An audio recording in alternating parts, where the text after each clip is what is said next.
Hai semua, hari ini kita akan cuba melaksanakan sesi keempat pembelajaran sosial emosi.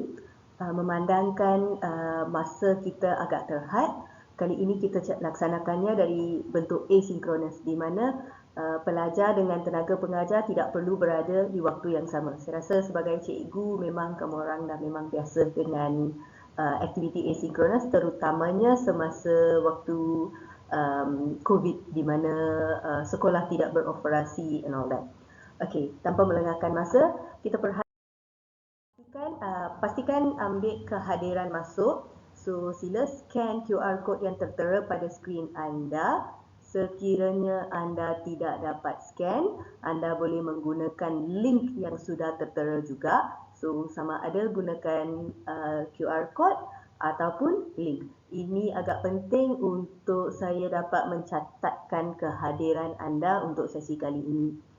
Sila berhati-hati, di hujungnya kita akan ada kehadiran di mana kamu thumb out. Ini thumb in waktu masuk, yang itu akan jadi thumb out. Tapi tak semestinya by scan lah. Okay, kita akan teruskan. Harap semua sudah berjaya scan kehadiran anda. Kalau tidak, anda boleh pause, playback the video dan pause dan cuba buat scanningnya. Alright, so atur cara untuk kali ini agak singkat. Kita akan buat sedikit recap, membahas kembali kepada aktiviti yang telah dilaksanakan dalam minggu-minggu sebelumnya. Dan kita seterusnya akan pergi ke fakta utama untuk aktiviti utama, iaitu social awareness. Kita akan pergi kepada topik tersebut. Dan kita juga akan melihat serba sedikit tentang autism spectrum disorder. Alright, so kita teruskan dengan SEL. Harap kamu sudah biasa melihat kepada diagram ini, di mana SEL melibatkan bukan sekadar usaha daripada kanak-kanak, ibu bapa dan juga tenaga pengajar, tetapi ia lebih lanjut ke arah komuniti dan juga persekitaran selanjutnya. Dan kalau kamu lihat di level bawah sini, yes, dia lebih kepada authentic partnership, aligned learning opportunities, di mana dia beyond lebih daripada yang kita nampak dari segi persekitaran sekolah maupun komuniti sahaja. Dia lebih besar, dia lebih kepada organisasi yang besar, terutama dari segi global impact dia lah. Alright. Saya harap anda masih ingat dengan intipati SEL, di mana kita ada 5 benda utama: self-awareness ataupun kesedaran diri, self-management iaitu pengurusan diri, social awareness, kesedaran sosial, seterusnya relationship skills, kemahiran perhubungan, dan akhir sekali responsible decision making, iaitu membuat keputusan yang bertanggungjawab. Minggu-minggu sebelum ini kita sudah memerhatikan berkaitan dengan self-awareness, apa itu self-awareness, macam mana atau apakah aktiviti yang boleh dilaksanakan di tadbika maupun taska yang membantu untuk kanak-kanak dan diri sendiri juga untuk memperkembangkan kemahiran dalam kesedaran diri, mengenali diri sendiri, terutamanya dari segi emosi. Kita buat aktiviti di mana kita ada macam emotion actions ataupun memainkan video, pelbagai caranya bagi kanak-kanak sedar dengan pelbagai jenis emosi. Seterusnya kita juga melaksanakan aktiviti yang membantu untuk mengawal diri, mengurus diri, self management. So apabila suatu emosi terjadi, macam mana kita nak mengawal? So dia bermula daripada faktor-faktor perkembangan motor, fizikal and all that. So kita menggunakan aplikasi yang sedia ada maupun aktiviti yang ada untuk menerapkan skill kemahiran tersebut. So hari ini pula kita akan melihat social awareness dan kita akan tengok apa sebenarnya yang dimaksudkan dengan kesedaran sosial ini. Alright? So ini aktiviti yang kita pernah buat sebelum-sebelum ini. Masih ingat kita ada buat cadangan lain juga, iaitu kita buat roda emosi untuk mengenali dan mengawal emosi, puppet play, dadu emosi, membacakan suatu cerita dan menerangkan emosi-emosi yang ada dalam suatu cerita tersebut, berlagu, permainan emotion flashcards. So di sana kita mahu kenal pasti emosi dan kenapa emosi itu terjadi, dan seterusnya identify sama ada emosi itu adalah positif maupun negatif, iaitu baik atau tidak baik. Okay? Dan apa yang perlu dibuat untuk mengawal emosi. Dia menggunakan kedua-dua self-awareness and self-management. So dari segi management, kita juga ada berbincang serba sedikit berkaitan dengan grounding techniques, di mana kita akan menggunakan deria-deria kita, terutamanya untuk kanak-kanak yang lebih tua, even untuk orang dewasa, di mana kita boleh menggunakan grounding techniques. Kita menggunakan deria rasa, melihat 5 benda di persekitaran kita, mendengar 4 bunyi yang berlaku di sekitar kita, menghidu bau-bau yang ada. So kita menggunakan deria rasa. So kita akan membawa kita kembali kepada posisi dan tidak terikut-ikut dengan emosi yang melebihi, overwhelming kita panggil, right? Dan selain itu, mindfulness, di mana kita boleh melakukan aktiviti mindfulness ni, dia adalah satu topik by itself. Dia boleh dibuat banyak aktiviti yang boleh digunakan. Antara yang paling ketara adalah kita buat pernafasan, okay? Control breathing technique. Kita tarik nafas untuk kiraan 10, tahan untuk kiraan 5, lepas tu hembus nafas untuk kiraan 15. Di mana kita hanya fokus terhadap kita punya pernafasan. So kalau kita tengok orang tua-tua dulu bila dia buat berzikir, di mana dia adalah, even now kita orang buat berzikir, di mana kita fokus kepada sesuatu lain dan mengalihkan kita punya perhatian daripada benda yang membawa kita kepada rasa ketidaktenteraman, yang rasa buat kita takut maupun rasa sedih, yang kita mengalih perhatiannya untuk fokus kepada keadaan sedia ada di that particular time and moment. So untuk kanak-kanak pula, kita ada membincangkan macam lebih kepada aktiviti seperti musical chair, di mana musical chair bila kanak-kanak itu bermain dengan muzik, tiba-tiba bila muzik dihentikan, mereka mencari tempat duduk. So yang tidak dapat mencari tempat duduk, kita tidak asingkan mereka. Di sebaliknya, kita menyediakan kerusi di tempat lain, out from the bulatan di mana musical chair itu sedang berlangsung, dan kita kira macam kita masih include mereka. Kita jangan terus agihkan mereka, not to push them away. So kita panggil dia inclusive involvement. So itu adalah musical chair. Kita akan cuba untuk mengawal, membantu mereka mengawal untuk memahami norma-norma permainan tersebut. Follow the leader. Bila kanak-kanak di depan melaksanakan sesuatu, kanak-kanak lain turut ikut. Dia boleh menggunakan deria penglihatan dan juga dari segi fizikal dia mengikut aktiviti. Macam bila dia kata the leader kat depan buat jumping, so dia pun ikut. Yang biasa ni, ini leadernya boleh jadi cikgu sendirilah, di mana kanak-kanak akan mengikuti. Dia menerima arahan dan melaksanakannya. Aktiviti seterusnya macam Simon Says. Ini di mana Simon ni sebenarnya kanak-kanak yang akan melead ataupun mengetuai pasukan tersebut. So dia tak semestinya Simon lah, ikutlah nama kanak-kanak tersebut, tak salah. So asalkan yang ini akan membantu untuk sebagai seorang leader, dia boleh mempelbagaikan aktiviti dan membantu untuk kanak-kanak lain pun sama je mengikut aktiviti orang lain. Okay? So aktiviti terakhir adalah Mother May I. Mother May I lebih kepada dia membentuk seseorang itu untuk mengikut arahan, mengikut nasihat. So dia meminta kebenaran, bolehkah saya buat sesuatu ini, bolehkah saya buat itu.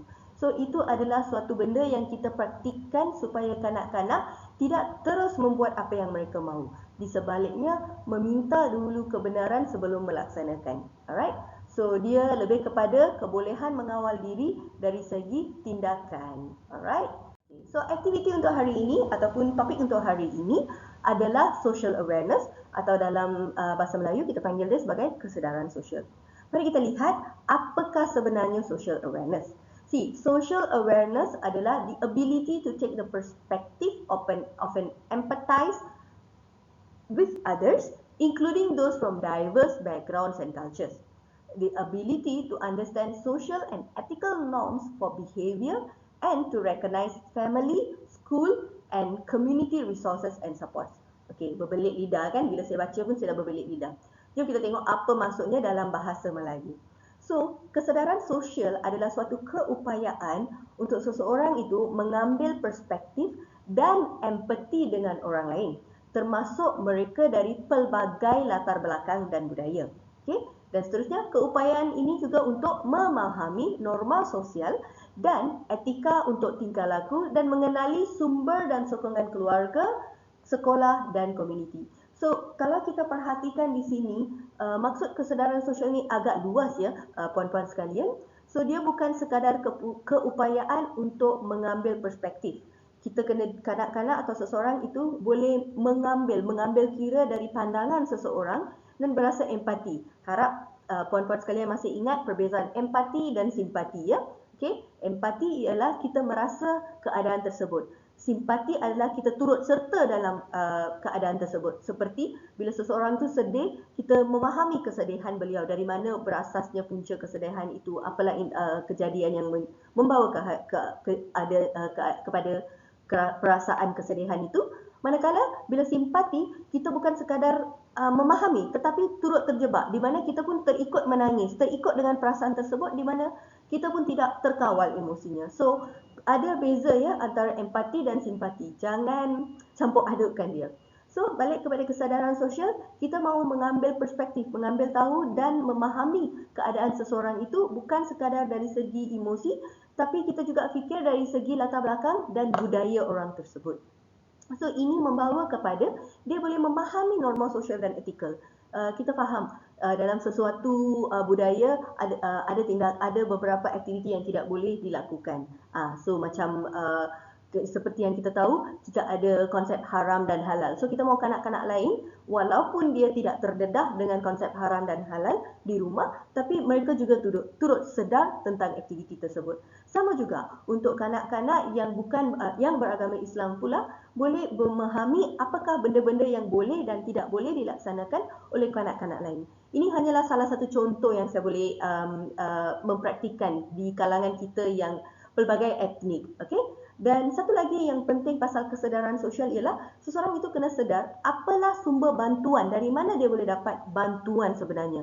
So kalau dia ada dapat macam dari segi cikgu ke, daripada sekolah ke, daripada ibu bapa maupun kawan-kawan di persekitaran ataupun orang lain di komuniti.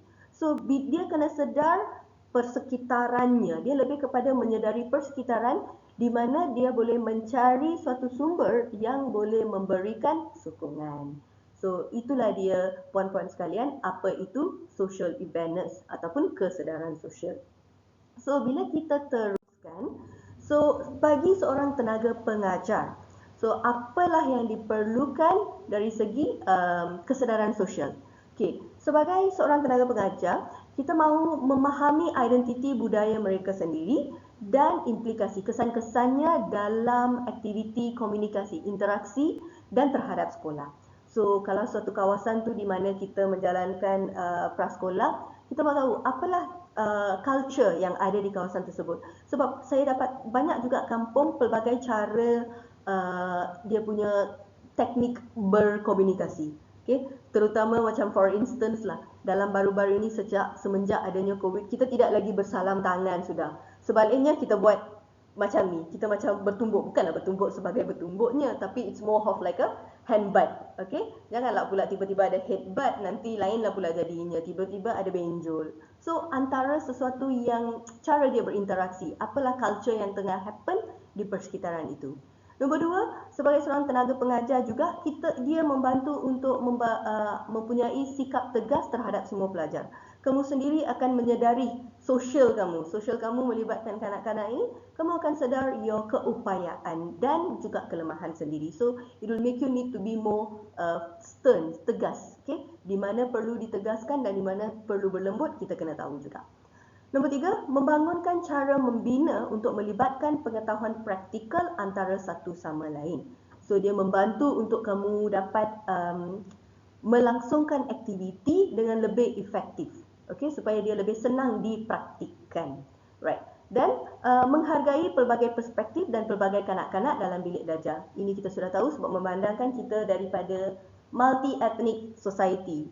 Sebenarnya bagi saya Sarawak lebih variasi etnisiti lebih besar daripada di Semenanjung. Kalau di Semenanjung rata-ratanya kita ada kanak-kanak Melayu, Cina, India, so macam tu je. Tapi di Sarawak dia lebih. Walaupun dia Melayu, mungkin ada juga dia yang dah melanau sebenarnya. So dia punya background dia mungkin berlainan.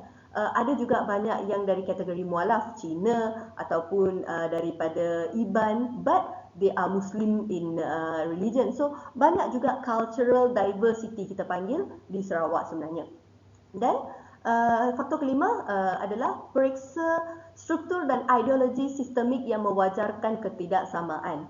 So this thing very complicated looking statement. Tapi sebenarnya apa yang kita nak sampaikan di sini adalah kita dari pelbagai latar belakang budaya ataupun bangsa, namun kita ada ideologi yang tertentu kepada setiap kategori grup ini, dan kita mahu memastikan ada yang sama, ada yang tak sama. So kita nak memberi mereka pengetahuan dengan lebih lengkap. Kita sendiri kena sedar apa yang wajar untuk kita jadikan dia equal, apa yang tidak wajar. Okay, so those are the things yang macam we need to learn dengan culture kanak-kanak tersebut. Seterusnya, renungkan secara kritis tentang warisan sosio sejarah kumpulan orang yang tidak mendapat manfaat dan wujud ditindas. Okay, kita panggil ini orang orang-orang yang tertindas, or maybe golongan yang sangat-sangat minimum. Okay, for instance, mungkin dalam simple thing adalah sekitar kawasan Kuching saya rasa tak banyak kanak-kanak dari golongan Penan. Tapi mereka adalah bukan dimasukkan yang ditindas, tapi mereka a bit backward. We see it, they are more backward compared to other suku kaum yang ada di Sarawak. So kita nak bagi macam warisan mereka, sama juga dengan kanak-kanak Iban, Bidayo, all the other Dayak and Malay culture, supaya warisan sejarah mereka tidak tertinggal, tidak dilupakan.